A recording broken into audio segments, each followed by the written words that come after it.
I would say that I'm very proud to be an automobile salesperson, specifically for Honda. And there's a certain amount of freedom. You can kind of control your own hours to some extent. So it's a lot of fun. You know, I look forward to being in the general public. I like to meet people. I get a high from selling. I really do it. I enjoy it.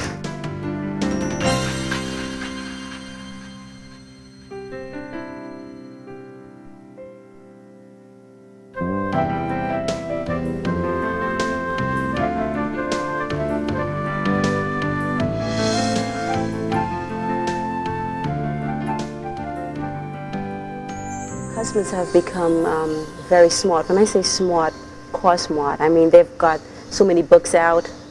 They have so many organizations that can tell them the price what you buy the car for, and usually it's always wrong. It's always wrong, and they would never believe that it is. So you just let them assume that that's the price of the cost of the car. They're more educated. I think because most people are very busy now. Everyone has 1 or 2 jobs, but they're still armed with everything. They know more about the car if you let them than you do. So you've got to be on top of everything. Every detail, you must know it. A customer came in, his name was Bill, and I approached him. He was very standoffish, didn't want to talk to me. I waited, came over to me. There I said, "You want to go for a spin?" Because he seemed very nervous. I tried to find out what's going on in his life, try to get something in common. I found that he had a son that was in college, and I had a brother that was in college. So he knew I was listening to everything he said, and I really was interested. If you become their friend, instead of trying to sell a car, I think you get a better sale. My turning point with Bill was listening, becoming Bill's friend. What he wanted, we became friends, and that was my turning point. Needs, you have to know what the needs are, and the only way you can get the needs is from the customer telling you. So the questions you ask is really where you get that from. An open-ended question is who, what, where, why. The customer is driving a car before. You'd ask them what type of car they're driving. What do they like about the car they have now? What would they like in a new car? They have to tell you. They can't say no. They have to give you back an answer. And most of the time, it works. Majority of the time, it does. You have to get to know a customer. You have to befriend a customer before you try to sell them anything.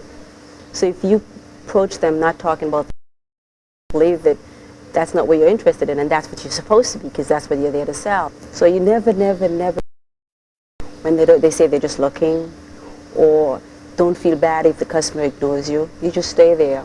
Don't say a word and let them come to you. And usually works out pretty good.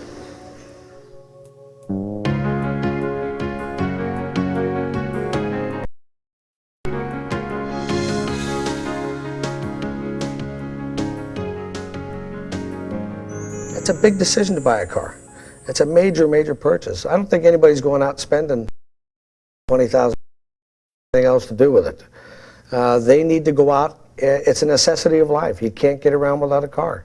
So you want to get something that is going to give you as much value as you can for the money that you're spending. He came in with a newspaper in his hand, and he had a loss leader, the 5-speed. And walked in with a lot of salesmen, quite honestly, when they see somebody walking in with a newspaper rolled up in their hand, they tend to stay away from them, figuring, oh, here comes another guy that's shopping with the newspaper. But that to me is more like to buy a car. What I tried to do was find out why he wanted this particular car. Was he looking for a 4-door? Was he looking for a stick shift? Did he want air conditioning? When I found out that it was a car that he was going to be taking his family around in, his mother-in-law, the kids, the wife, that sort of thing. I think the advertised car was actually a 2-door 5-speed, so we ended up going to the 4-door just because it would be a lot more convenient to get people in and out of his car. He had a couple of smaller children. I showed him the back of the car, or in the back doors rather, where he could make sure the kids didn't get out. He thought that he should have a 2-door for that reason, but once I showed him, nobody pointed out just a simple thing like the child safety locks in the back door. So he liked that. The reason why it's so important to find out what the customer needs or wants in the car is just going to make your sale easy for starts. It's going to make your customer more satisfied. Nothing's worse than, I think, and it happens to everybody, where they buy They jump in the car, they go home, and they come back a month later and want out of the car. It's too small for them, or the car's too big, I don't feel comfortable. And that happens once in a while. Not as much anymore now, because I think that if you sit there and take your time, just take that extra 10 minutes to sit down and talk to them and find out why are they looking at the Honda, why are they looking at the Civic, why are they looking at a four-door, why are they looking at a hatchback. There's a reason why they're looking for those cars, because times have changed. You've got to look down the road. You can't just worry about the sale that's happening now. You've got to see what's in the future. And the best way to do that is with the QDS, to make sure that after they drive, that they are happy with the car. They're happy with the performance. They like the ride. If they are having a problem, you want to know about it. Whenever you're able to slow the car, let them relax a little more. I think they discover a lot of times what they're looking for in a car that they didn't realize.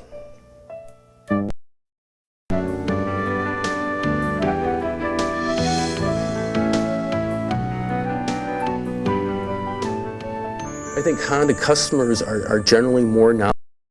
They're looking for a little bit more that you know the product that you're offering. They want to know whether, if you know all the colors, if you're selling for, what kind of features that car has, what kind of benefit it's going to offer compared to some other car that they might be looking at. Most of our customers are fairly well read. They have read a lot of the consumer reports.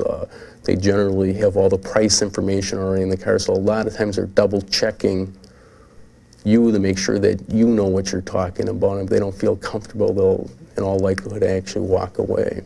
They actually came in looking for an Accord. They didn't really know what kind of Accord they were looking for. They didn't really tell me at that point that they had another Accord. They just wanted you to start telling them about it. So actually you start picking out different models. You explain to them that the Accord comes in a Ford or a wagon or a two-door. At the same time, you're trying to get a feel for who the car is for by asking who's going to be using the car, what kind of car they're replacing. They indicated that they had another child that had just come into the family, so they were looking for something a little bit bigger at that point. Or the wagon. I also found out that it would be principally for the wife, because it would be for her car for chauffeuring the kids around, and that he started appealing the sale more to her, more directing it toward. And at that point, you found out we were beginning to ask her what she was going to use the car for. At the same time, I mentioned that I also have a family. That my wife drives a minivan. We adopted 2 kids, so you're creating some rapport with the customer there. On the walk around, you're trying to key in on what the customer feels is important. That's where your listening comes in. You're trying to figure out what they're looking for out of the car, and then you're focusing the walk around on what they're looking for. And again, certain customers are looking for safety features, so at that point you're bringing up all the safety features that the particular Honda offers, or they're looking for the quality, comfort features, or the reliability features on an automobile. Once you get the customer comfortable with you, they'll actually start doing a lot of talking, and you're going to try to key in on what their hot points are. Some customers are very technical oriented on the other cars.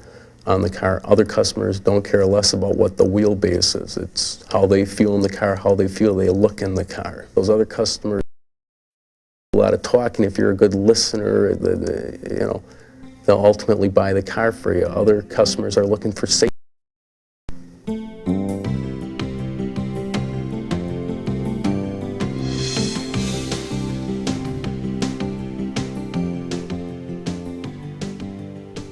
The people that I deal with in the Colorado area, they're very intense. I mean, they'll come in, they'll look at the car, and they'll go away for about 10 to 16 days. And during that time, they'll be checking out their credit union. They usually have 2 or 3 of them, their bank. Then they'll go to the consumer reports. They'll even pay some of them $45 to get an update on what's going on with Honda and Toyotas and the Saturns. And they'll go through all that information. Then here they come through the door again. Well, my customer, BH Kahn, Bud Kahn, and Margaret, they're an older German couple. They're just fantastic people.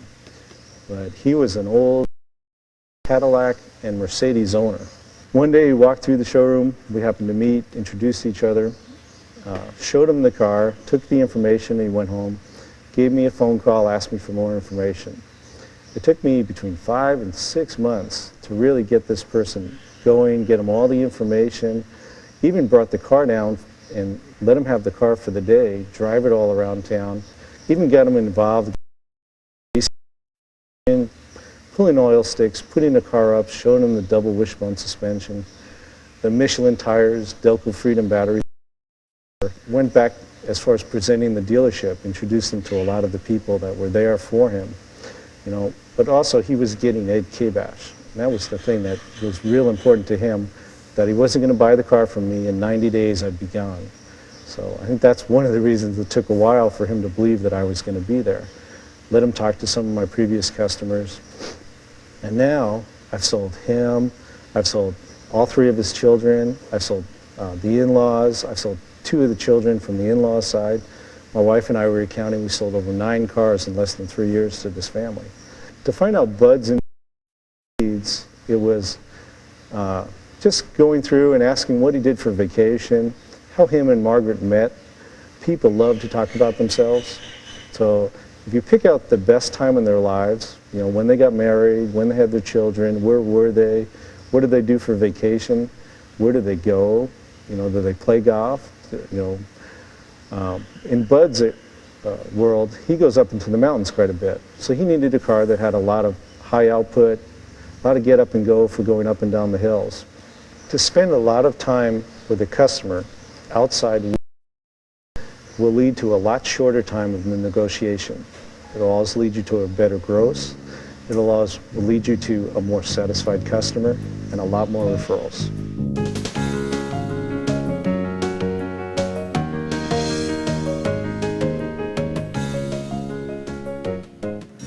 The customer came in. She told me she was just shopping around.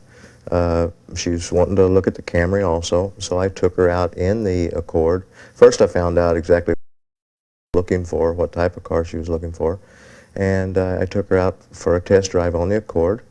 I knew she was going to go drive the Camry, so I set up the road that we drove on. Basically, I took her to a place where she could around, wind the car around a little bit, and made sure she drove the Camry in the same way, in the same place. The Honda obviously did a lot better job, and so she came back and bought the Honda from me. If I had not taken her down the road and she had gone and driven the car down the highway, she probably wouldn't have noticed a big difference in the handling of the 2 cars. And that's why I think it's important to do that. But because she did drive the car down, she saw a big difference in the cars, and that's exactly what brought her back in. I try not to talk about another product in a negative way, but what I want to do is show the customer why my product's better. I think if you take the typical attitude of most salesmen, it seems like a lot of them really hate the customer. At least that's what I see. I think you really have a like for the customer. I think you really need to find out what they really want and help them in that way. Probably the best advice I can give anyone on selling the cars is to get them in the car. To build the excitement up with the customer, to touch and feel things. The things that we hear, we forget them pretty much right away. But the things that we touch, the things we feel and we see, we build a picture in our head of it, and we remember them for a long time. It's important to build these pictures, or we at least somehow make the customer build these pictures in their head, because that's how they remember. It's how they remember. Find out what they really need. Find out what the customer is really looking for, and then take them on that type of road. If they're comparing it with the stopping of the Accord versus or ABS brakes of another company, and they're looking at the Taurus, go out and get one and stop it on a nice flat road someplace, and do the same thing with the Ford Taurus. I mean, it's going to, almost the back end wants to pass you. They're important. Not every customer is the same, and that's the reason that every test drive shouldn't be the same. We need to tailor the test drive to the customer. It's going to make our job easier and the sale easier.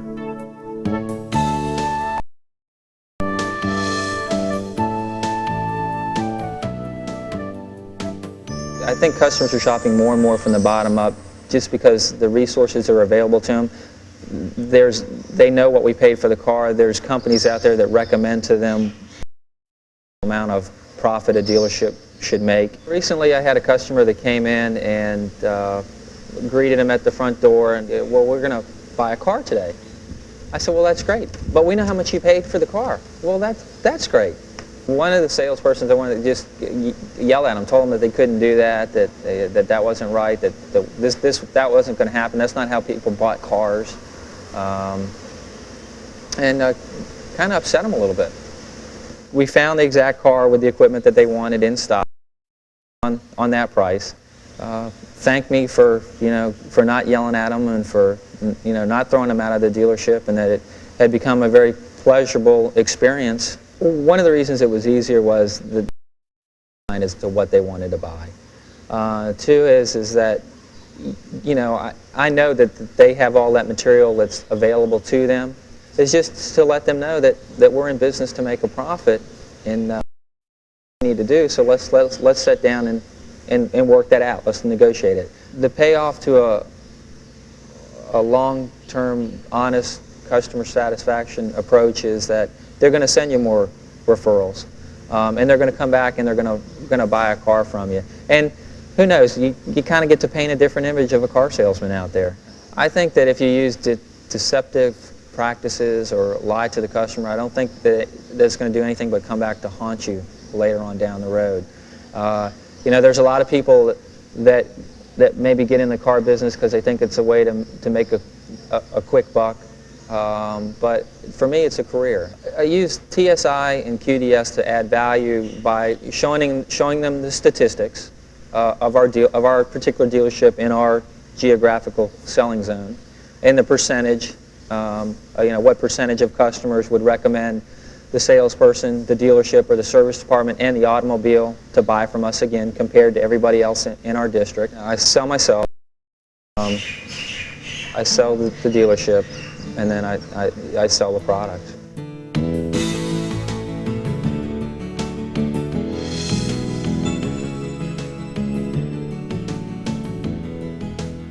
The sale is really only the beginning of the relationship if you want to do it as a career. Because bottom line, I believe today that people are looking for not just a best price, best deal scenario. They're looking for a best deal scenario that encompasses how they're going to be treated and what's going to happen after the sale.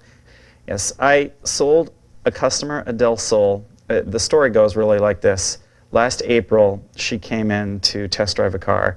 She was extremely apprehensive and very protective of herself and her motives as to what she was going to buy and when she was going to want to buy it. The test drive went well. She had a CRX that she was going to be trading.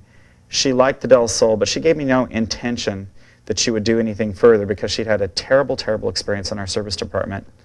At that point, I tried to convince her and tell her that, in fact, that our dealership had changed dramatically since that time when she had had it, because it had been a couple of years prior. And would she please give me a shot? And she wouldn't make a commitment, like I say, in April, and I didn't see her for several months. Well, out of the blue, one day in June, I believe it was, she calls me up and she goes, "Hi, remember me?" And I said, "Yeah." She goes, "Well, I'd like to buy a black Del Sol S 5-speed. I'd like to talk price, and I'd like to come in Saturday morning at 10 o'clock. Are you available?" And I was shocked because I hadn't heard from her and it had been months. And I said, "Absolutely, I'd be glad to. I'd love to see you."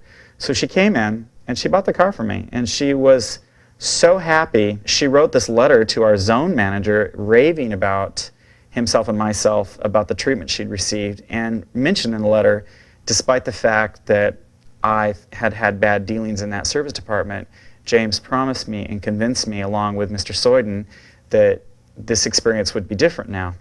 To my horror, about a month and a half later, she had a run-in again with her service department. And at that point, I was really quite miffed, and I was really upset about it because, I felt like I had put my word on the line, and I had said things had changed, so I went back and I smoothed everything over. And maybe 2 months later, in comes the first referral, an Accord guy who had bought from us, who wasn't going to buy from us necessarily, and she goes, "You got to go see James." And there was my first '94 Accord. And I think the happier a customer is, basically the more repeat referral business you're going to get out of it, the more word of mouth is going to be positive. And the bottom line is I believe that you do whatever you have to do to make sure that those people are 100% satisfied. The biggest thing that they get is the knowledge that if they ever had a problem, if they ever had a fender bender, if they ever really needed that ride to work or the pickup from work or whatever it was that they had, if it was humanly possible for me, I would provide that. More often than not, it is not just another sale to me, and it is not just another purchase for them. They enjoy getting to know me. They care about me, and I care about them. And it's evidenced in the fact that they come back to me time and time and time again and want to make sure that all their friends and family buy from me. And that's how I make my living, and that's how I'm a success.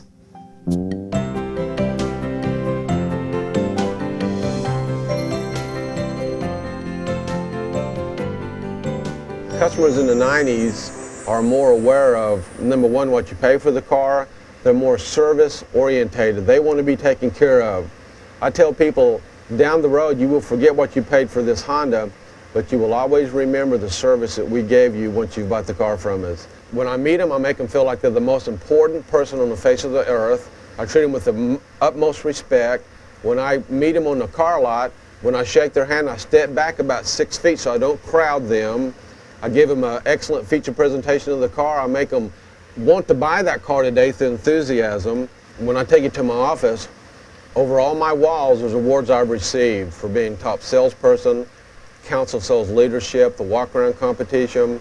Have everything organized where I have what all the cars the Honda Accord competes with, what all the cars the Civic competes with. So I have all this vast information for them, so anything I tell them, I can back up and prove with all this information I've gathered through 4 years. What I would want customers to say about me is the fact that I am honest. They will not overpay for the car. If they have a problem, I will always be there for them. When I sell the car and they go through finance, I have the car sitting outside the dealership, all nicely waxed and polished. I make a banner on my computer, put it on the side of the car. A lot of them I put balloons on the antenna because I want to make it a very special occasion for them. A car nowadays is very expensive. It's second only to a home investment. So whenever I do the banner on mirrors, I put Mirrors New Black Del Sol SI. Thanks for Mike Tate.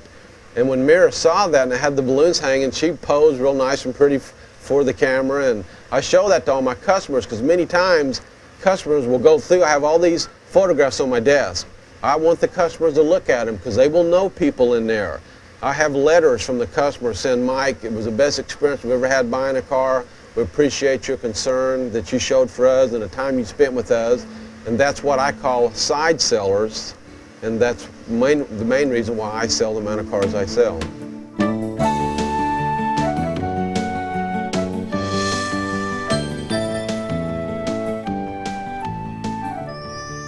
I don't think pressure works on today's customers. I think that a lot of them will make their rounds around dealerships just to see which one might not have given them the hard close. I'll sit down with people, I'll show them around my dealership, show them my TSI awards, which is an award that our dealership got last year for being one of the top 40 in the country as far as TSIs is concerned. We've got all awards from our mechanics, trained and certified, and the TSI award there being with that and a big globe that we had won for achievement in service and sales. So when you see awards, that means something's going right for you. My dealership makes it easier for me to sell. Number one, being there for the number of years it has. We have a good service department that backs us up, because I guess if you don't have a good back end, you're not going to get the people back in the front end. As far as what I sell, as far as myself in the dealership, I try to sell that before I do the price of the car. But as far as the dealership itself, that plays a big part as far as, you know, the longevity of the salesman. Or myself, it's been there. My sales manager's got a few years there. My parts manager's got a bunch of years in there. And that means a lot. Teamwork's very important as far as sales, parts, and service. And normally what I'll do is after I've gone off a demonstration, I'll take them back and introduce them to parts manager, service manager, sales manager. Building trust is a big part of the retail business. I think if you don't have a relationship or a trust with a customer, you're not going to get them back on the sale or what have you as far as, you know, the service if they do buy a car somewhere else. I don't think you're going to get them back to the dealership in general. Pressure doesn't work with customers anymore because there's just too much competition now in this business. You have to be a friend of the customer, and you can't pressure a friend. Everybody nowadays has their own doctor, their own lawyer, to help them get to the root of their problem or the root of their needs. And I think that's what a car salesman today should do, help them get right to their needs. On the walk around, you're trying to key in on what the customer feels is important. That's when you're focusing the walk around on what they're looking for. To tailor the sale and have all their needs met, make all their no's yeses, you know, it's grand. Not every customer is the same, and that's the reason that every test drive shouldn't be the same. We need to tailor the test drive to the customer. Sell yourself, sell your dealership, and show them all the things that come along with buying a car from you. I believe the payoff of customer service after the sale is demonstrated by increased loyalty, repeat business, more referral sales. If you take good care of the customer, they will refer to you all their friends and their relatives, because I do get a lot of referrals. Use my dealership to build trust in customers. Building trust is a big part of the retail business.